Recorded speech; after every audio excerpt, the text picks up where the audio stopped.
What if I told you that the smartest men don't prove their intelligence by speaking, but by staying silent?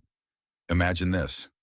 Marcus Aurelius, the great Stoic emperor, sits across from you. No crown, no army, no audience, just you and him. He doesn't ask about your achievements. He doesn't test your knowledge. He simply listens and waits for the very first sentence you speak. Because sometimes the words we say are our greatest weakness, and the words we don't say are our true strength. The most powerful test of intelligence doesn't live in books or titles or achievements. It lives in self-control and knowing when to speak and when to remain silent. Marcus once wrote, "Your mind becomes stronger when you refuse to give it away through careless words." And that's why today we explore 7 things an intelligent man never says. Not because he's flawless, but because he understands that every word shapes his destiny. Ready, let's step into the mind of a modern Stoic. Part 1. I already know that. What if the greatest barrier to intelligence isn't ignorance, but the belief that we already know enough? Marcus Aurelius once wrote, "You cannot learn what you think you already know." That sentence is a quiet warning. The moment we say, "I already know," that our mind stops growing. It is not just a phrase, it is a mental shutdown. Let me tell you a story. A young soldier once trained under Marcus, skilled, ambitious, proud. During a strategy briefing, Marcus explained a formation. The soldier interrupted, "I already know this." Marcus didn't argue. He simply looked at him and said, "Then today is a dangerous day because your mind has closed its last door." That soldier later wrote, "I wasn't defeated by the enemy.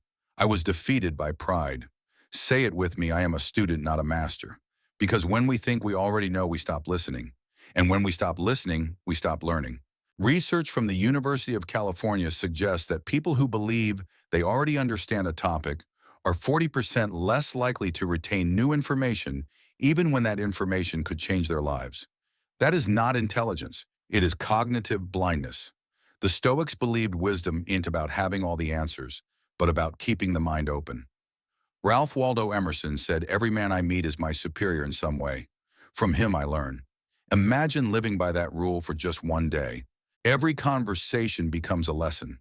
Every disagreement becomes a mirror. Every person becomes a teacher. Let's reset. Take a slow breath in and out. Now say this, "I don't need to win the conversation. I need to grow from it."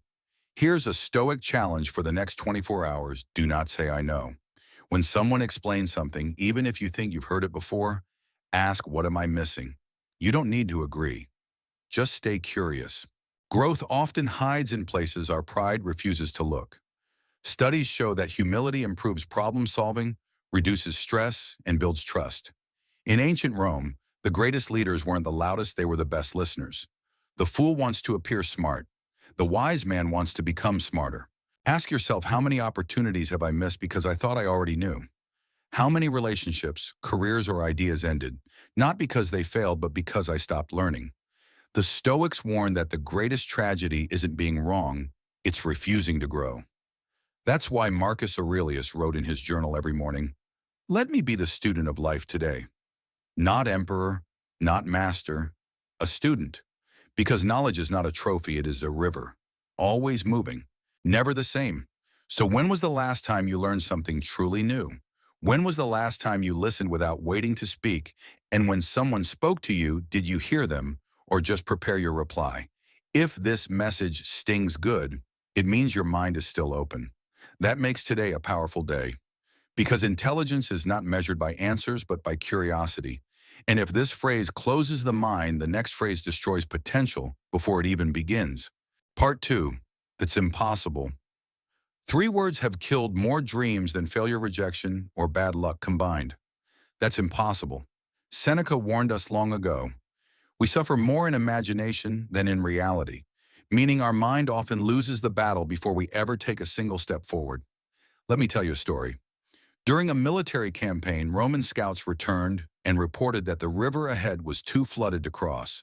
The general, confident in his analysis, declared, "It is impossible."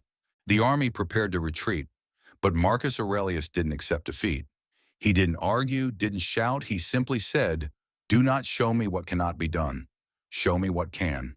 Within 3 days, they found another way across the river. and that path led them to one of their most strategic victories. Modern science backs this Stoic mindset. Research from Harvard Business Review reveals that 85% of people abandon ideas not because they fail, but because they believe they will fail. They quit in their imagination before reality ever tests them. That is not wisdom. That is self-sabotage disguised as logic. Let's reset. Breathe in slowly and breathe out. Say it with me. What's the next step? Not can I do this, but what can I do right now? There was a time when Thomas Edison was asked how he felt about failing 10,000 times before inventing the light bulb. He replied, I didn't fail 10,000 times. I found 10,000 ways that didn't work. That is not optimism. That is strategic resilience. Here's a challenge for the next 7 days whenever your mind whispers. That's impossible. Immediately replace it with, what would it take to make this possible?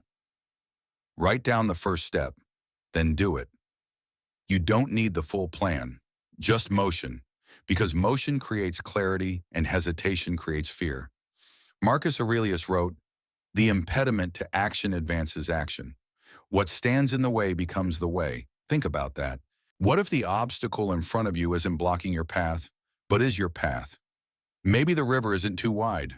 Maybe the bridge hasn't been built yet. Maybe the enemy isn't outside you, but inside your thinking. And if that mindset can win battles in Rome, it can win the battles inside your life. But what happens when things go wrong and we need someone to blame?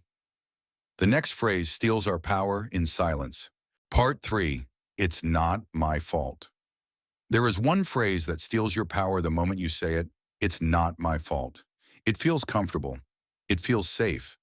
But it's a silent surrender, the kind that doesn't look like weakness, yet slowly removes all control from your life. Epictetus warned us, when you blame others for your troubles, you give away your power to change them.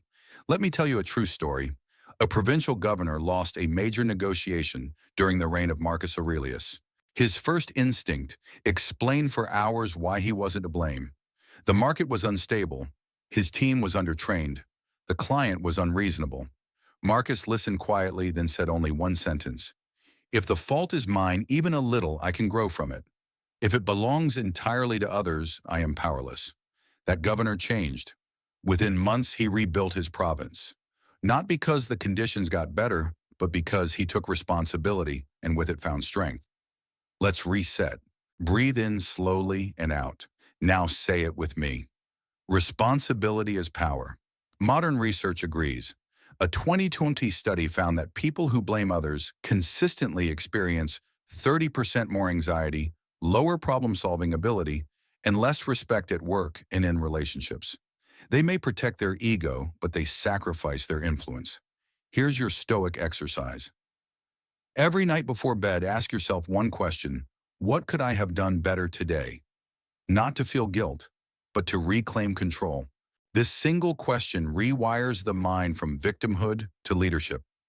Marcus wrote in his journal, "The willing are led by destiny. The unwilling are dragged by it," meaning life will move forward with or without you. The only choice is whether you walk or get pulled. So ask yourself, are you avoiding responsibility or using it to become stronger? Are you reacting or responding? Are you defending your ego or building your character? Because when we stop blaming, we start evolving. But what happens next is even more dangerous. Sometimes we don't blame others.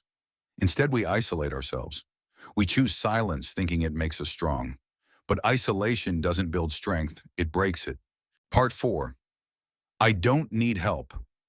One of the most dangerous phrases a man can say is, I don't need help. It sounds strong, independent, admirable. But sometimes it's just pride wearing the mask of strength. The Stoics understood this well. Marcus Aurelius, perhaps the most powerful man of his time, surrounded himself with advisors, even those who disagreed with him. Why? Because he believed a king who listens becomes stronger than any army. Let me tell you a moment from history. During a crisis, Marcus was urged to make decisions alone. Instead, he called together people who challenged his thinking. Someone asked him, why seek advice? You are the emperor. Marcus replied, even the tallest tree needs roots.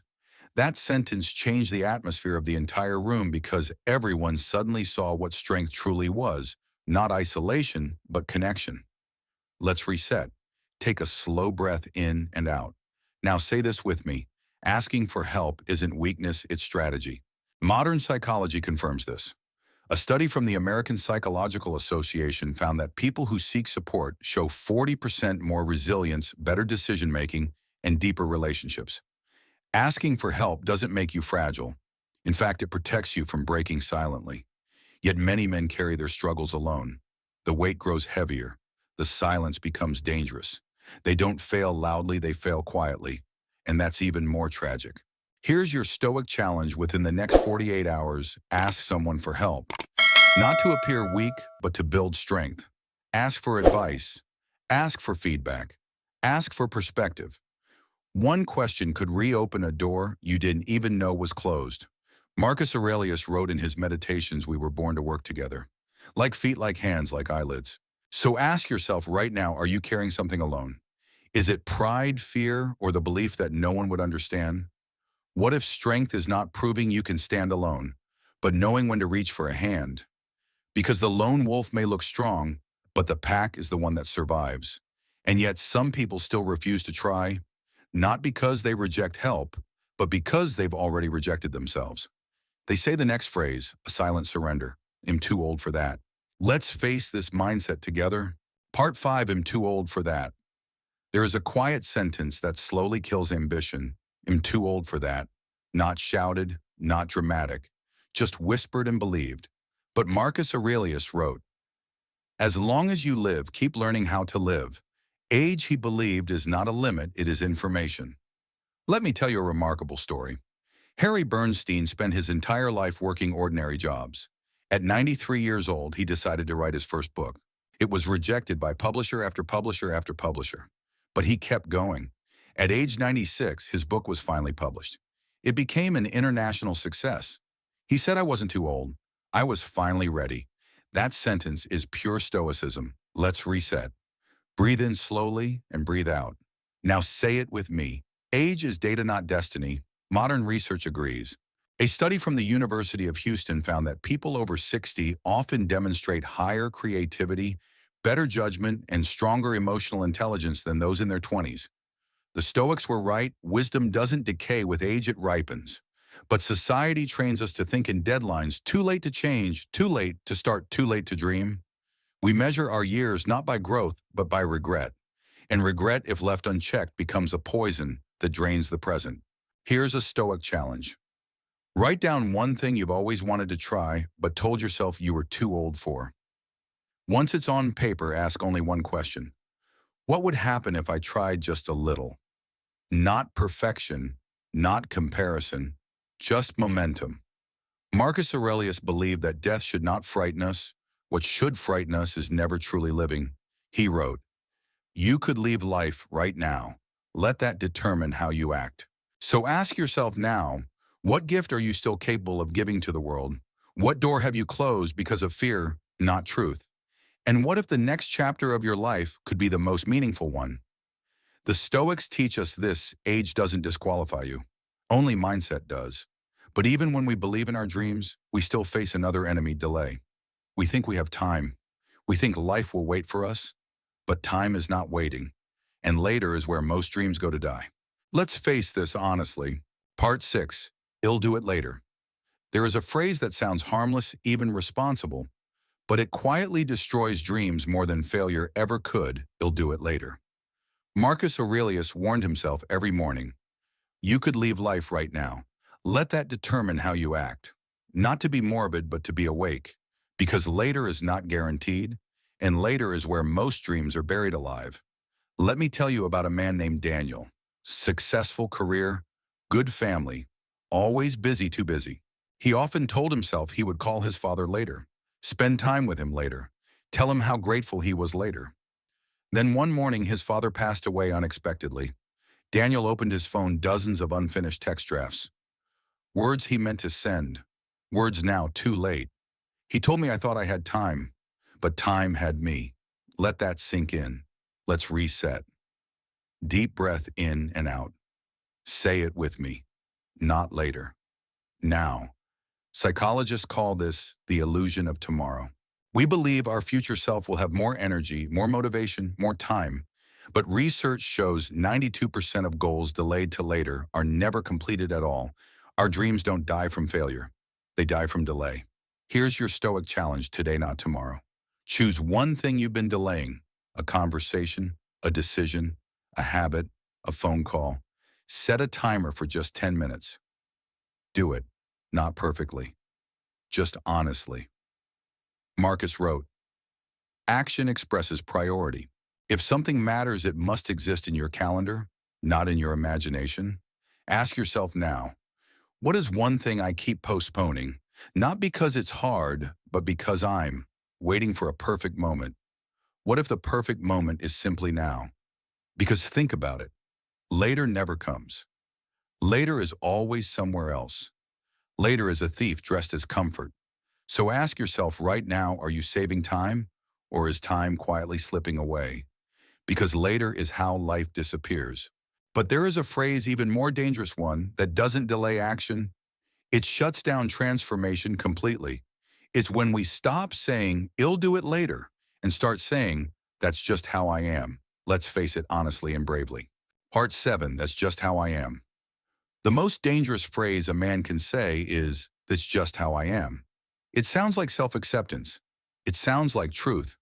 But what it really is a quiet surrender to the idea that you are finished, that you are fixed, that you cannot change. The Stoics believed that self-mastery was the highest calling, but they didn't believe you were born with it. They believed it's something you create every day. Marcus Aurelius didn't say, "I am this way." He wrote every morning, "Become the man you choose to be." Every morning, Marcus reminded himself, "I am not defined by my past. I am defined by what I choose to do today." Let me tell you a story. A man I once worked with had a terrible temper. Every time something went wrong, he would explode. It was just who he was. Until one day I asked him, "When was the last time you tried to change that?" He stared at me confused. "That's just how I am," he replied. I reminded him, "That's how you've been, not how you must stay. Say it with me, I am not my habits, I am my choices." Neuroscience supports this. The concept of neuroplasticity proves that we can change our brains at any age. We are not prisoners of our past. Our habits do not define us. Our choices define us. Here's your Stoic challenge. Pick one small habit that you've told yourself is just how you are. Is it your impatience, your lack of confidence, your tendency to avoid conflict? For the next 7 days, take one small action every day to change that habit. Just 1%. That's all it takes. At the end of the week, you'll notice the change, and so will those around you. Marcus Aurelius believed that life was a constant process of becoming, not a destination of being. He wrote, "The best revenge is not to be like your enemy, but we must first stop being the enemy of our own growth." So ask yourself today, what story are you telling yourself about who you are? Are you stuck in a pattern of, "That's just how I am," or are you willing to become the person you are meant to be? Because if you choose to stay where you are, you will never grow. But if you choose to change even just a little, the possibilities are endless. If you're ready to leave behind the phrases that hold you back, take one action today and embrace the path of the modern Stoic. If any of these 7 sentences live in your mind, good. That means you've found the enemy. Because intelligent men aren't born wise. They choose wisdom one decision at a time. So which sentence will you let go of today? Comment growth below. Why? Because growth is the decision that leads to wisdom. And if you're ready to join this path, subscribe to Making Life Better and become a modern Stoic. Not tomorrow, today.